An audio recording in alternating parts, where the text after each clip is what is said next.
Bismillahirrahmanirrahim. Assalamualaikum warahmatullahi wabarakatuh. Saya atas nama Khairun Nur Natasha dari kelas 7 PAIB. Di sini saya akan membuat video untuk memenuhi tugas kuliah mata kuliah Tahsinul Qiraah yang diampu oleh Bapak Fikri Farihin.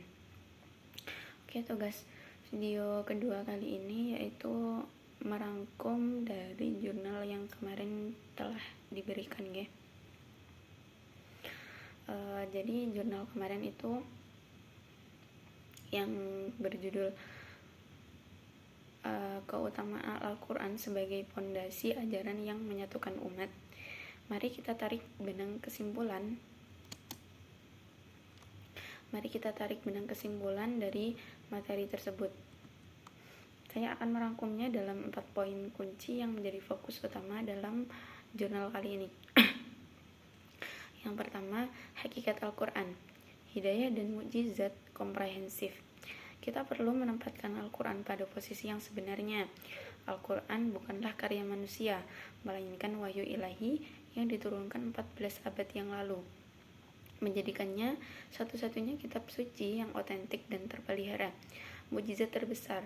Artikel ini menekankan bahwa Al-Quran adalah mukjizat terbesar Nabi Muhammad SAW. Keajaibannya tidak hanya pada keindahan bahasanya, tapi juga pada kebenaran ilmiah dan universitas ajarannya yang relevan sepanjang masa. Panduan hidup paripurna. Al-Quran menyajikan panduan hidup yang lengkap dan komprehensif. Ia mengatur segala aspek kehidupan, dari spiritual, ibadah dan keimanan, hingga sosial, ekonomi, hukum, etika, dan moral. Tujuan utamanya adalah membawa manusia pada keseimbangan dan kebahagiaan sejati di dunia maupun di akhirat. Pembahasan kedua yaitu integritas sumber ajaran, Al-Quran dan hadis. Seringkali kita memisahkan sumber ajaran, padahal artikel ini menegaskan pentingnya integrasi antara Al-Quran dan hadis.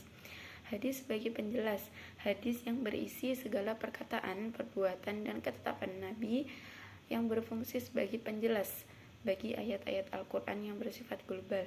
Tanpa hadis, kita tidak bisa memahami detail pelaksanaan ibadah dan juga hukum. Kesatuan hukum.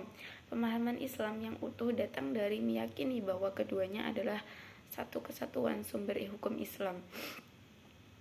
Ini berarti untuk mengamalkan ajaran Al-Quran dengan sempurna, kita wajib merujuk pada praktik dan keteladanan Nabi Muhammad yang terekam dalam hadis.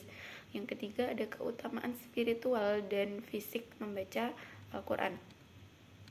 Bagian ini adalah inti dari ajakan artikel tersebut. Ada keutamaan besar, tidak hanya spiritual tetapi juga psikologis dalam aktivitas membaca Al-Quran. Ibadah berpahala. Membaca Al-Quran adalah ibadah yang mulia.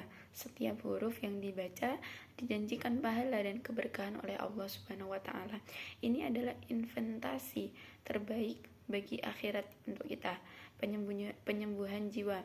Al-Quran berfungsi sebagai penyembuh atau syifa bagi penyakit hati seperti dengki, sombong, atau kekhawatiran yang berlebihan. Membacanya dengan penuh penghayatan akan membawa ketenangan, rahmat, dan kesembuhan dari Allah Subhanahu wa Ta'ala. Syafaat di akhirat. Keutamaan tertinggi yang disebutkan dalam hadis adalah bahwa Al-Quran akan menjadi syafaat atau penolong bagi para pembacanya di hari kiamat. Yang keempat, fondasi peradaban dan moralitas. Terakhir, Al-Quran ini harus menjadi landasan untuk membangun masyarakat. Maksudnya yang pertama, pendidikan moral. Al-Quran membekali manusia dengan moralitas dan akhlak yang luhur, ajaran mengenai keimanan dan ketakwaan. Jika diamalkan, akan membentuk karakter individu yang kuat. Yang kedua, ada pola pikir kritis. Kegiatan baca Al-Quran dan hadis secara mendalam melibatkan proses berpikir kritis dan juga logis untuk memahami makna tersirat di balik teks tersebut.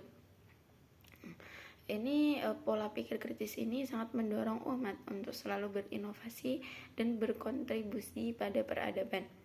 Sebagai penutup, pada kesimpulan yang saya jelaskan tadi, bisa kita tarik kesimpulan ya. Mari kita memahami bahwa Al-Quran adalah titik sentral yang menghubungkan kita dengan Tuhan dan sesama manusia, dengan menjadikan Al-Quran dan hadis sebagai pedoman hidup. Kita tidak hanya menyelamatkan diri sendiri, tetapi juga meletakkan pondasi yang kuat bagi persatuan, kedamaian, dan kemajuan peradaban umat manusia. Terima kasih. Mungkin itu saja dari saya. Kurang lebihnya saya mohon maaf yang sebesar-besarnya. Wallahul muwaffiq ila aqwamit thoriq. Wassalamualaikum warahmatullahi wabarakatuh.